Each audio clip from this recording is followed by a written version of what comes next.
So I've been building rigs for over a decade for some of the industry's top professionals. And the other day on Facebook, I got a reminder of on this day, however many years ago. And it was one of the first pedalboard builds that I had ever done professionally, where I actually got paid to build the pedalboard. In most of my early career, I was just putting up ads on Craigslist where I would build people things for free to get experience while I was going to school, and then I was learning some of the technical aspects of modifying pedals and building pedals and pedal boards, etc. And so I wanted to today look at one of these early pedal boards that I built. I don't think, records of some of the very first ones, which were slightly earlier than this, but this is pretty indicative of kind of where I started, and I want to critique it. I want to grade the workmanship. I want to grade the quality of the materials and kind of talk about some of the things that were, going into rig builds at that time, what the materials that were available, and kind of walk you through the process of that time. And some of it I look at it and it's kind of cringy, and others things I look at it, I was like, yeah, like I was on the right track. So explore one of these first pedalboard builds that I ever did. This was back in 2009 in September, and see what you think. Let's do it. So let's start first with materials. You can see that this is not one of, obviously, our new pedal boards. This is a standardized kind of plywood style pedal board. And I remember at the time I was having all of my pedal board surfaces made by A&S Case Company, and this was over on Lancashire in North Hollywood. So I would have Randy, who was my rep. She would take in the order of whatever the size of the pedal board was, and then they would make it out of Formica and ABS bottom, and then use aluminum U-channeling. This was pretty much the standard that I used for many years until we started to get into our custom pedal boards. And this was pretty much the standard at the time, whether it was Robert Bradshaw or Dave Friedman or LA Sound Design. They were all using a version of this style pedal board, whether it was A&S Case Company or another maker that was making the actual pedal board surface. In terms of zip ties and tie-down mounts, I think I was just getting it from a hardware store, like a Lowe's or a Home Depot. It wasn't any specialized type of zip tie or tie-down mount. I think it was just what was available, what was close to me, what I could get, as I needed it for any particular job. Looking at the cabling, however, at this time I was using all Switchcraft, and I think I remember the player that I built this for. His name was George Adelson. And George was in like a top 40 cover band, and they were doing a lot of weddings and stuff like that. And he really wanted the best stuff of the best. And I think at that time, even some of the off-brand copies of Switchcraft plugs weren't even really around, like GLS, which was one of the kind of first sort of copy clones of Switchcraft plugs that you could get from Orange County Speaker Repair, for those who remember that company. So these are all Switchcraft 380s coming out of the Switcher, the Musicom lab, and then I think all of the pancake plugs were Switchcraft 228. So material-wise, the plugs were great. The cable was all Mogami 2319. I think that was the smallest diameter that I could find at that time, and I think I was ordering all the 2319 from, I don't even remember who. It might have just been at Tour Supply in North Hollywood or in Burbank. I was also using Kobicon ends for all of the terminated ends for all of the pedals. So again, that's what I say. Still the same thing I use now. I think I used the Voodoo Lab provided power cables. So again, that's not that much different than what I would have done now. I still think that for the time, certainly, that was as good as I could have done. I'd say I did a 10 out of 10 job there on that in terms of material choice. Use dual lock on all this stuff, 3M dual lock, which is, we have our own power grip now, but I would still tell people to use dual lock if they have it. I think it's really excellent as well. So grading myself on the pedal board surface, if I were gonna give myself a grade in that choice of material, for the time I'd say it was a 10 out of 10. It was a good choice. It was a good choice to use. But relative to what we have now, I think it's a less superior choice because it's heavier. It's not as easy to travel with as a result of the weight.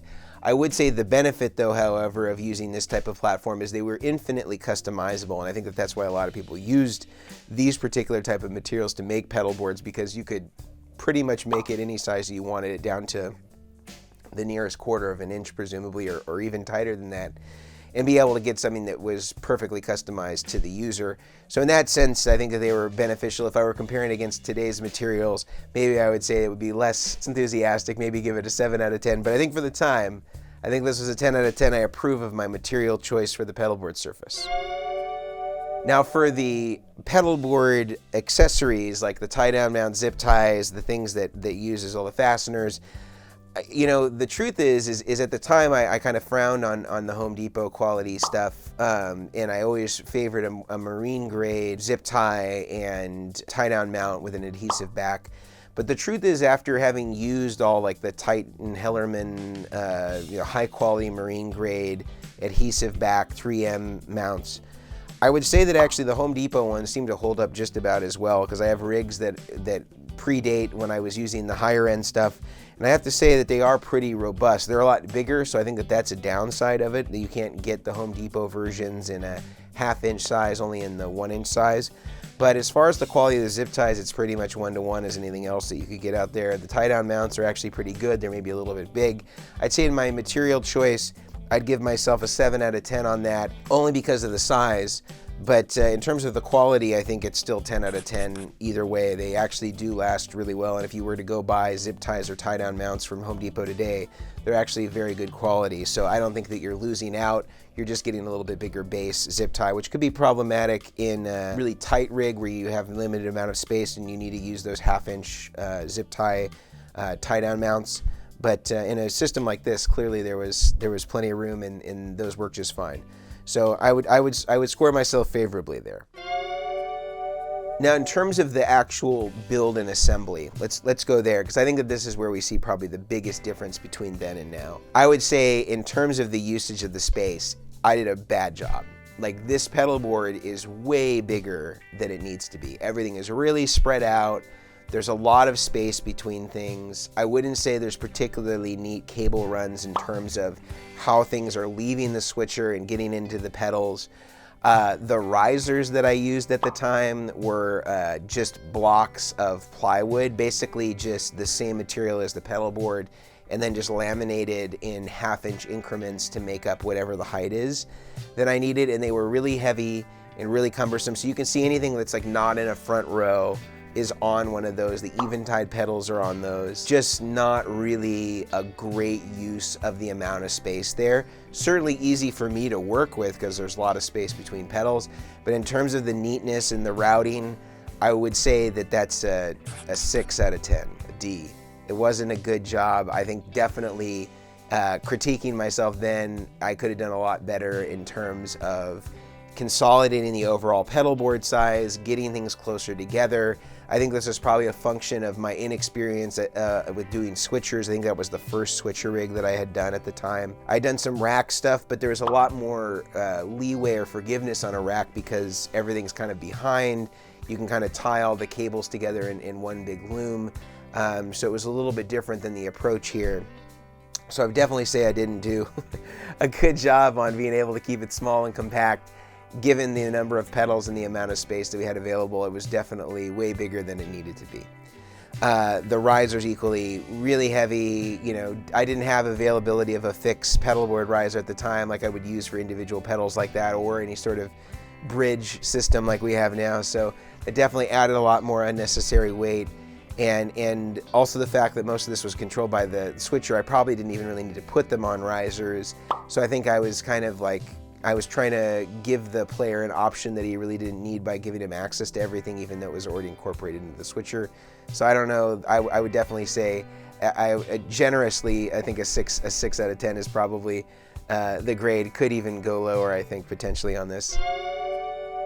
Now, in terms of the interfacing, I made a really giant interface as well here, where it's using one of the really high Hammond boxes and the tuner is sitting above that.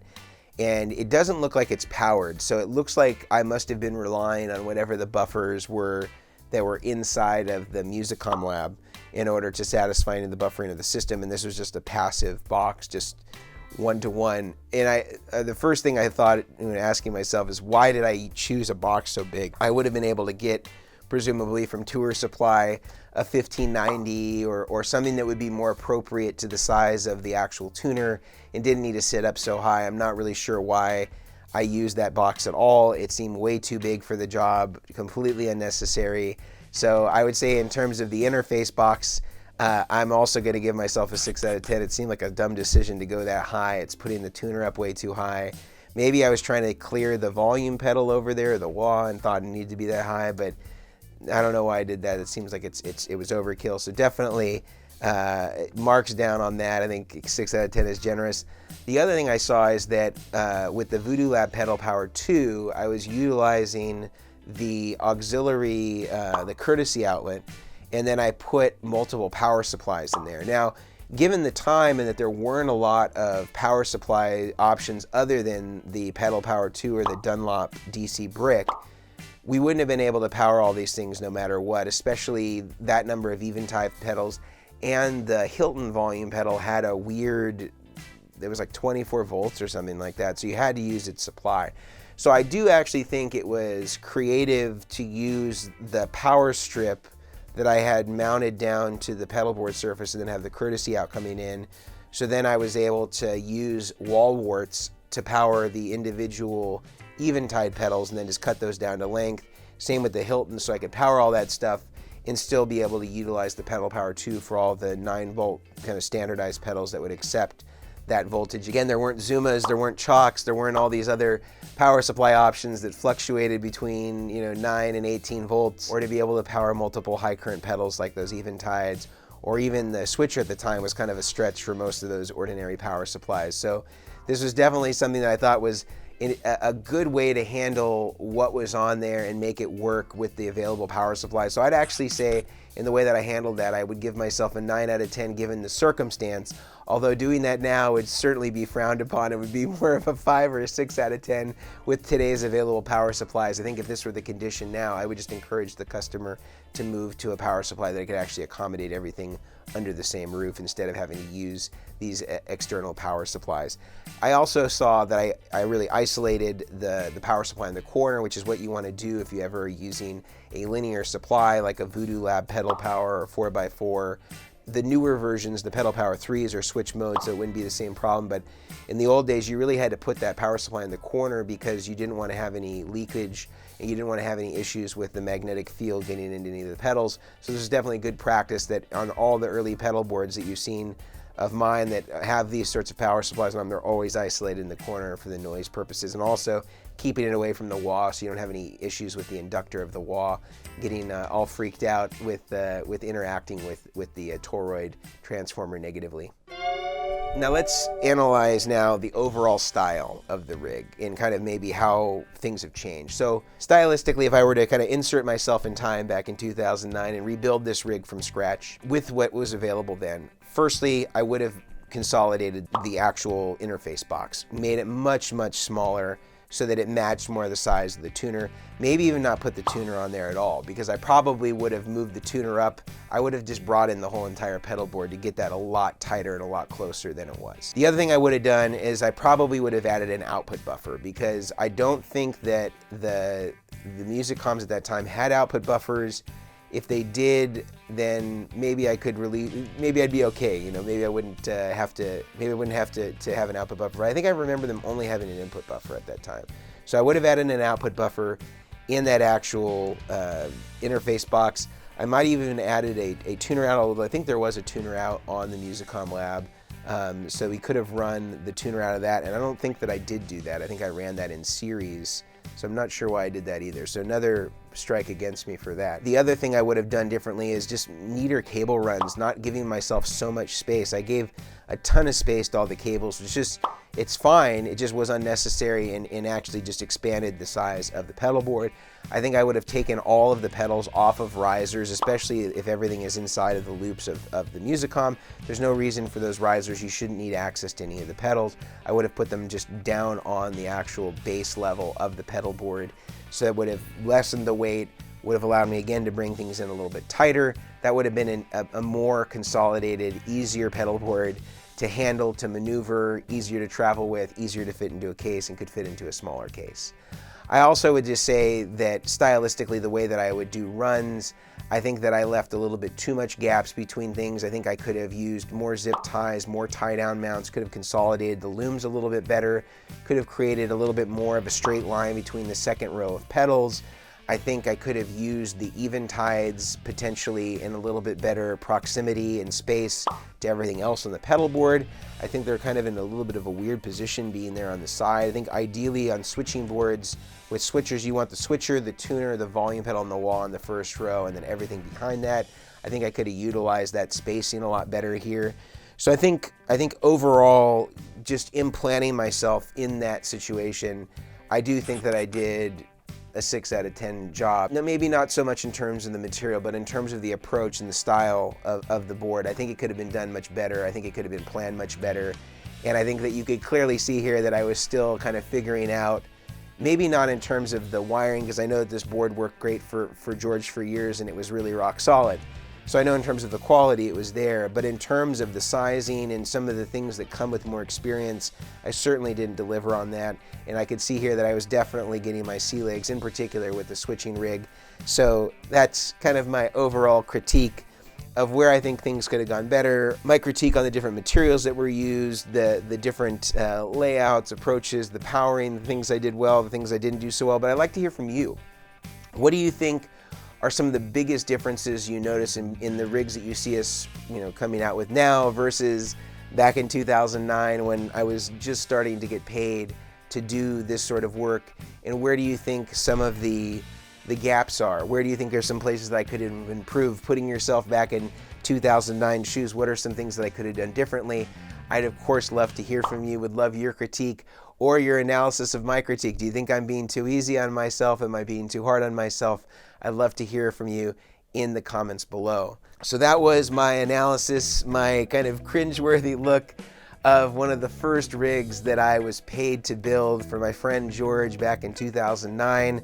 It's kind of a cool thing to have those Facebook features. One of the things that Facebook does well is remind you of kind of events in your past and kind of get to reminisce. And this was kind of a cool experience to be able to do that and look at the board and really try to remember exactly what it is that I did back when that board was built and kind of the ideas behind it, and to kind of think about how things could have been different, a little revisionist history here. So again, please do tell me what you think in the comments below, and if you want to support videos like this and the other content that we're coming out with, you could do so in a bunch of different ways. Firstly, you can just subscribe. That helps us out a lot. You could leave us a comment here. You could also go over to therigdr.com where we offer private consulting and all the materials that we use now and we approve of. Also, you can go there and hire me to do a one-on-one tone consult with you to talk about your rig and best practices and how to really get it going perfectly for the sound that you hear in your head. Or you can visit us over on Patreon where we offer several other paid services and membership options, including a weekly live stream that we do with all of our supporting members. It's a private one-on-one Q&A. We also have free ways that you can support the channel. Go over to our podcast. It's over on Spotify and Apple and all the common podcatchers, and we do long-form versions of a lot of the very things that we talk about here on the channel. And you can support us by buying one of our Vertex pedals, the company that I run, Vertex Effects. You can go over to vertexeffects.com, check out our dealers page, and check out some of our pedals that you might like. We have our brand new Ultraphonics Mark II, which is a really hot selling pedal. I highly recommend it for all of you that like the Dumble overdrive tone. It's a great pedal for that. So please do check that out if you'd like to support us further. Until next time, I'm Mason Marangella from Vertex Effects, aka The Rig Doctor, and this was our look back on one of the first pedal boards that I ever built. I hope you enjoyed it. See you later.